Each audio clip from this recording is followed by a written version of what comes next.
Good evening, and thank you so much for joining us. We're going to begin with an alarming surge in new COVID infections in the U.S. For the first time in 2 months, the country is again averaging more than 100,000 new cases per day. More than 1,100 Americans are dying each day from COVID, and nearly 50,000 are being treated in hospitals. While the Delta variant remains the dominant strain of the coronavirus, the new Omicron variant is also spreading rapidly. Cases have now been detected in at least 18 states, but scientists still aren't sure if it is more dangerous than previous variants. And scientists in South Africa, where Omicron was first detected, say that symptoms in most cases have been mild. Well, the mayor of New York City today announced one of the nation's toughest COVID vaccination mandates in the country, forcing all private businesses to require their workers to get their shots by December 27th. That's actually 3 weeks from now. CBS's Nikki Batiste is going to lead off our coverage tonight in New York with all those details. Good evening, Nikki. Nora, good evening. Not only is it one of the toughest mandates in the country, New York is now believed to be the first city to require vaccines for all workers. And now children here as young as 5 must be vaccinated before any indoor dining or entertainment. The New York mayor today called his mandate requiring all private workers be fully vaccinated a preemptive strike against the cold weather and the new Omicron variant. Look, this is how we put health and safety first, by ensuring that there is a vaccine mandate that reaches everyone universally in the private sector.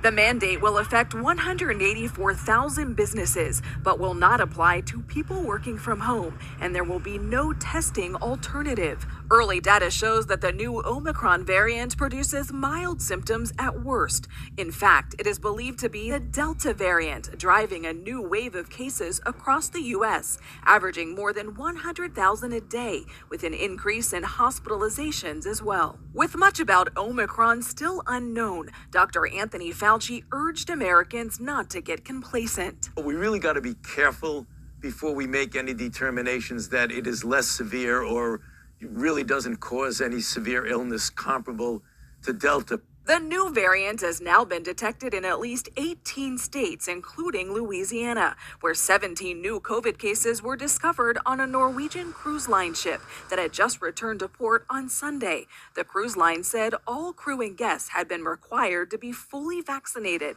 One of the cases involves a South African crew member who is suspected to have the Omicron variant. Is there any data yet to show how effective our current vaccines are when it comes to Omicron? All of the vaccines have shown some degree of cross-protection in terms of virus-neutralizing antibodies. So I would expect the same will be true of Omicron. Dr. Peter Hotez says vaccination remains the best protection. If you haven't gotten vaccinated yet, you're playing with fire. Top Space Force general warning the U.S. is lagging behind China and Russia in developing hypersonic defense technology. This as U.S. officials reportedly confirmed China's hypersonic missile test in July was more advanced than initially thought. Let's bring in Fox News senior strategic analyst General Jack Keane. And I noted that David Thompson, he's the vice chief of space operations for the United States, says we are not as advanced as the Chinese or the Russians in terms of hypersonic programs. Is that a problem, General? You know, it absolutely is, Dana. I mean, the United States is used to having a qualitative advantage over our adversaries for decades, and this has begun to change, not just with this system, but with some others. And clearly the Chinese and the Russians have technology that we do not have in terms of its deployability yet. The Army will produce a system, in 24, the Navy in 25 on surface ships, and also on submarines in 27. But that will still leave us with a major problem, Dana, because we don't have any way to defend against this system. And what we're involved in developing as quickly as we can is advanced satellites with sensors on it to be able to track this system as it orbits the Earth's atmosphere, and secondly, to be able to intercept it. So both of those developments have to take place, and they are a top priority, certainly for the Pentagon.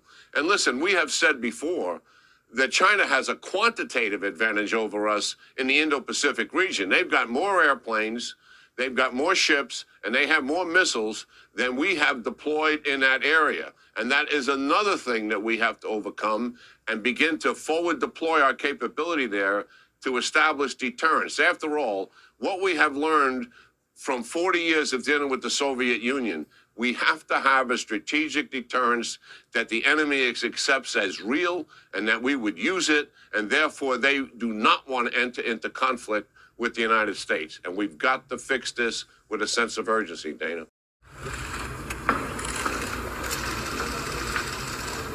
We're deeply concerned by evidence that Russia has made plans for significant aggressive moves against Ukraine. The plans include efforts to destabilize Ukraine from within, as well as large-scale military operations. Now, we've seen this playbook before, in 2014, when Russia last invaded Ukraine. Then, as now, they significantly increased combat forces near the border. Then, as now, they intensified disinformation to paint Ukraine as the aggressor to justify pre-planned military action. We are prepared to impose severe costs for further Russian aggression in Ukraine. NATO is prepared to reinforce its defenses on the eastern flank. The United States remains unwavering in our support for Ukraine's sovereignty and territorial integrity and committed to our security partnership with Ukraine. Now, we don't know whether President Putin has made the decision to invade. We do know that he is putting in place the capacity to do so on short order, should he so decide. So despite uncertainty about intentions and timing, we must prepare for all contingencies while working to see to it that Russia reverses course.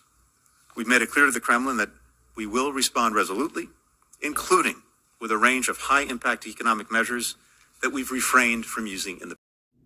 Now, President Biden is getting to bed extra early tonight, I'm told, because after all, last night's Kennedy Center honors had him out way past his bedtime. Oh, hobnobbing with Bette Midler and Lorne Michaels is thoroughly exhausting anyway. So, well, tomorrow he's going to dial into what's being dubbed a virtual summit with Vladimir Putin.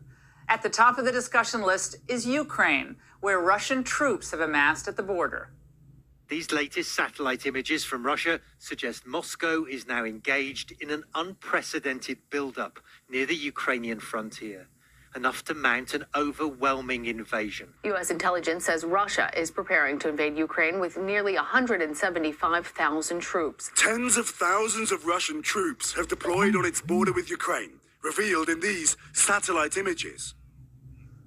Well, the sad fact is Biden is so weak that Putin feels perfectly confident to start issuing demands even before the talks begin. President Vladimir Putin is expected to issue President Biden an ultimatum during their video meeting Tuesday. Guarantee that NATO will never expand into Ukraine or Russia might soon launch an offensive against its neighbor. Meanwhile, the Ukrainian defense minister is on CNN giving Biden advice. I would like to ask him to very understandable, articulate to Mr. Putin that no red lines from Kremlin side could be here. Red line is here in Ukraine. We need modernization of weaponry. We need electronic warfare and etc. The et cetera is what costs a lot of money. Now, although he claimed Ukraine won't need U.S. or NATO boots on the ground, we know how risky this situation is, especially with incompetents like General Mark Milley and Defense Secretary Lloyd Austin in charge. Now, they couldn't beat the Taliban. We were humiliated in Afghanistan, but they're going to scare off Putin? And by the way, all this is unfolding as Americans' trust in the military is declining. Now, one recent poll found that just 40% of Americans place a great deal of trust in the U.S. military. That's down from 70% in November 2018 and dropping 11% since February. Now, for some reason, the Biden team thinks Putin will be intimidated by State Department spokesperson Ned Price. 2021, the gentleman from Texas, Mr. Roy, is now recognized for 60 minutes as a designee of the minority leader. I thank the Speaker. I'm fascinated to learn that I serve in the United States House of Free Stuff, because that's what I've been hearing nonstop this entire week. There's an unlimited supply of money and resources, apparently. an unlimited supply of dollars that we can continue to print while devastating our economy, devastating the American dollar, and transforming our society by encouraging Americans to believe that there's a free lunch. And there ain't no free lunch. My wife is the product of a single mom growing up in Texas. Her mom worked multiple jobs to send her to college. She worked hard to be able to go to college. She left with $70-something thousand of student loans despite going to 2 top public universities in the state of Texas.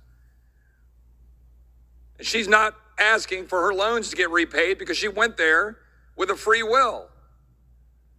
She went there and made a choice. She could have chosen a different path. She chose to take the debt. I did the same thing when I went to law school at the University of Texas. I might not have chosen to go to law school if the loans hadn't been available, and that might be fine. What's the fundamental problem? Why has the cost of education skyrocketed in my lifetime at an inflation rate multiple times over virtually every other product and service in this country except for healthcare? Why is it up something like 3,000%? Is it perhaps because we're subsidizing the holy heck out of it? Just thinking perhaps that there might be a correlation to the availability, massive widespread availability of subsidized student loans, the massive subsidization of K through 12 education and higher ed? Do we think there might be a correlation to why the costs have skyrocketed so much? But no. My colleagues on the other side of the aisle now walk in here and say, we don't want to, we're not the party of big spenders. We got a chart here with $1.7 trillion on it with another chart saying cancel student debt. Who's paying for that? Does anybody in this body give a rat's rear end about who's paying for anything at all? No. Oh no, then they'll come out here and say $3 trillion of tax cuts. They don't care about economic growth and opportunity, but fine. Why don't we actually have a conversation about spending and taxes? No, we don't do that.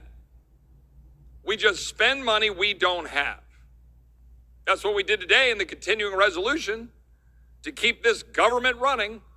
Oh my gosh, panic ensues if you dare question whether or not the government must be funded Saturday morning at 12:01 in the morning. What will the American people do? How will they function if the United States House of Free Stuff isn't doling out free stuff? No one's in this chamber, of course, just reminding the American people how this place doesn't work. We're now on 5.5 straight years of no amendments being offered on the floor of this august chamber. I'd just like to remind the American people every once in a while that what they saw about how a bill becomes a law is a complete fraud. See, there's a handful of people who get into a room and they decide what you're going to vote on.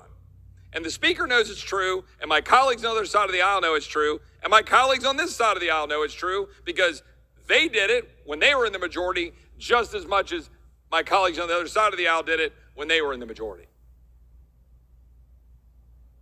We get a massive bill dropped on our desk and we say, take it or leave it. Go offer an amendment in rules, they say. Never taken, never accepted.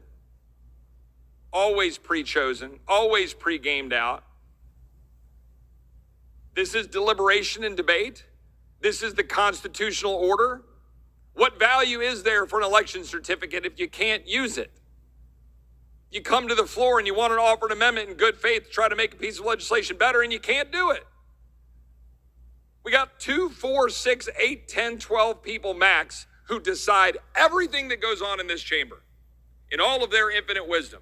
And then we come down and we look at the board and it's party line votes, and then it's walk out on the steps and go give a speech and go to the press and go on Twitter and go on Facebook and go talk about why you're voting no or yes. That's what we're relegated to in the United States House of Free Stuff. Steve, so much of what I read over the weekend was this 180 that people think the Fed has done at this point, and trying to get their heads around that. Yeah, now that they've done the 180, Becky, they're now going to be traveling in that direction. A major shift, as you say, is underway at the Fed that amounts to the beginning of the end of this massive pandemic easing policies. The Fed not only likely to speed up the taper of the December meeting, but could begin discussions at this meeting and in subsequent ones about a series of steps to remove accommodation, perhaps earlier than the market has priced in. Among the issues that will be or could be on the table soon, obviously the faster taper, and then how soon to hike, how fast to hike, and even eventually the thorny question of the balance sheet normalization that would be potentially reducing the size of the balance sheet. The pivot comes as concern about inflation has now taken center stage among even the most dovish Fed officials. It's clear that a faster taper is a means for the Fed to have flexibility to enact rate hikes sooner next year. If the Fed goes to a taper pace of $30 billion a month, double the current rate, it could be in a position to hike rates as soon as the mid-March or early May meeting. So gaming out options would need to begin soon. St. Louis Fed President Jim Bullard said Friday that he wants to get to live meetings for possible rate hikes as soon as possible. No Fed official, including Fed Chair Jay Powell, has pushed back on the market pricing for 2 rate hikes next year. Currently, the market's priced in the first hike for June and more strongly in September. A second hike is gauged likely by November. You can see that on the right side of your chart there. Public comment suggests Fed officials have not made up their minds yet about when to hike. Decisions will come meeting by meeting and be based on the economic data and, of course, the path of the virus. But it looks likely that debate's about to begin that would give the Fed flexibility to hike earlier than timing currently priced into the market, Becky. What do you think inflation, I'm assuming you don't believe that it's actually 6.2%. And if you do or don't, like, how bad can it actually get? Well, we've been talking about inflation on Kaiser Report for a number of years. We've always said you have to look at the rate of money printing, or M1 or M3, and not look at the official numbers, because the official numbers have been cooked for decades. The hedonic adjustments and all these other things that are done to make it look like inflation is low. Is you have to look past that and look at the real M3, M2, M1 money supply numbers. And when people started to figure that out, they stopped publishing M3, right? Because they don't want people to know the rate at which money's being printed. But that's the rate at which you should look at with inflation. Now, approximately 18 months ago, Michael Saylor came out with his famous analogy of the melting ice cube and said, look, we had a lot of money in our balance sheet, and it's losing 15% of its purchasing power a year, or monetary energy, as he likes to say, which is the real inflation number. And at the time, the government was still saying, hey, inflation is 4 or 5%. They were actually calling it deflation, if you recall. They were calling inflation deflation. Then they said, oh, it's inflation, it's transitory. Now it's cyclical. Now it's forever. So the prognosis for inflation is that we've entered into a secular inflationary period where you're going to see prices rise due to the excess of money printing now for a number of years. I can see you. Jan Stewart loved teaching elementary school. She did it for 31 years in Ohio, paying into a pension that whole time for when she retired. We didn't get raises during some of the higher inflationary times in the 80s and 90s, but we were always told, but you're going to have a really great retirement. How much is your pension monthly? I net around $3,800 a month. And that has not gone up in almost 5 years now? The last raise I got was in 2016. Stewart's budget hasn't really changed over the years, but what she can afford has changed. Why? Inflation. The cost of living creeps up steadily every year. It always does, a little bit, with food, bills, and transportation usually getting anywhere from 1% to 3% more expensive. But this year, so far, the inflation rate has jumped above 6%, according to the Bureau of Labor Statistics. If it stays that way longer term, like another 5 years, a person living on $40,000 a year would need to make $51,000 just to keep up. For Stewart, this is not theoretical math. I keep a budget of everything that I spend all the time, so I always know, well, this is how much I have left. This is how much I have left, and it's just how it's worked for me. And like I said, I had it all planned out, and through no fault of my own, I'm in this position today that is unfair. And with her budget margin so razor thin, it means any unexpected extra expense, like the upcoming tax assessment on her house, could mean major moves. It's very likely that I will then have to make the decision to move out of this neighborhood that I've lived in for 34 years. Stewart's not alone. Millions of retirees live on fixed incomes, many relying on pensions too. But pension experts say not all of those funds have enough money to pay out cost of living raises every year. Most public pension plans are underfunded. Public pension funding levels and costs are influenced by multiple factors. Investment performance is a significant factor.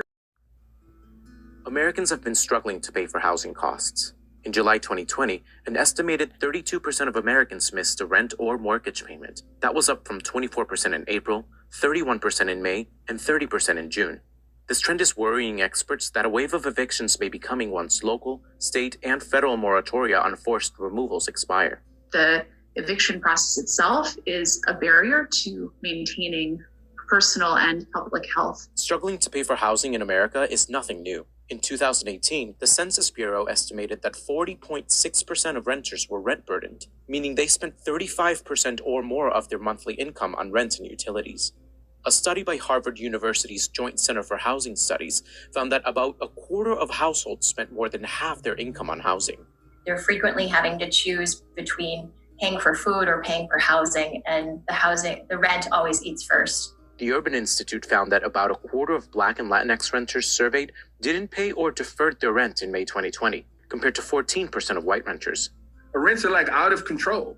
I mean, people can't even afford to live in these cities anymore, and these are people who have good jobs. No pagué mi renta por cubrir todo lo demás y he estado sin dormir pensando y pensando, what is going to happen when everything is opened again y se desaparezca la ayuda? What's going to happen? Am I going to make the same money as I was making before? With the growing uncertainty over financial stability and the idea that mass evictions may be looming, how do evictions actually work? And could the U.S. cancel rent? A group of neighbors in Linda Vista are rallying for help as they face eviction from their homes. Good evening and thank you for joining us. I'm Carlo Cicchetto. I'm Marcella Lee. 26 families say their landlord hit them with eviction notices a month ago, giving them until the end of December to leave. Our Jesse Began is live at the apartments on Kelly Street where these families are now fighting back. Jesse? And Carla, Marcella, the families, neighbors, even a teacher from a nearby school, all gathered in the middle of this courtyard right here with the apartments, with signs like these talking about the evictions that they're facing, saying if they don't get the support they're asking for, they face losing their homes. Sí se puede! Among cheers and impassioned speeches. My name is Ian Hernandez. I'm 17 years old, and I am a senior at University City High School.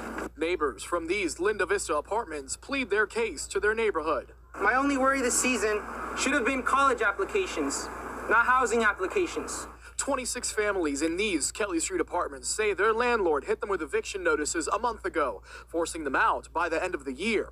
17-year-old Ian Hernandez has lived here his whole life.